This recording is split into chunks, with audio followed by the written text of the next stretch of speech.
Social distancing is going to be a huge factor in the rest of the build.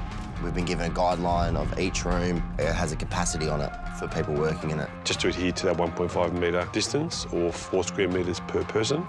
5, 6, 7, 8, 9. So there's 9 of us plus 3 crew, which is great. We're allowed to have 16 up here, so Yep. That's good work. Good team. Thanks, Dan. We're not just doing a build, we're making a TV show, so there's camera guys, producers, sound guys that need to come in and out of the rooms to get their content, so we had to keep juggling people out to let them in. Because we obviously want the site to keep running and we want to finish this thing during what's happening here at the moment with COVID, so we all need to be pretty stringent with what we're doing.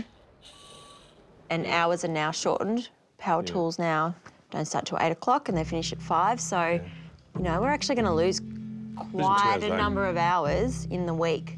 It's going to be interesting. We can't have trades here at the same time, so which means that we need to obviously schedule the trades to come in and do their work.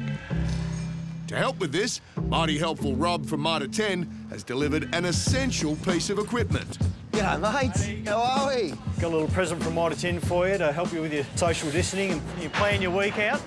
That is amazing. I was literally going to go out and buy a whiteboard today. Perfect. Oh, here it is.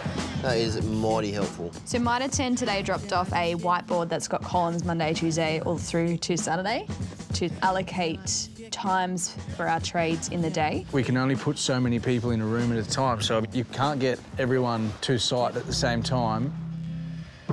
Now that it's written on a board, now we have to stick to it too. Yeah.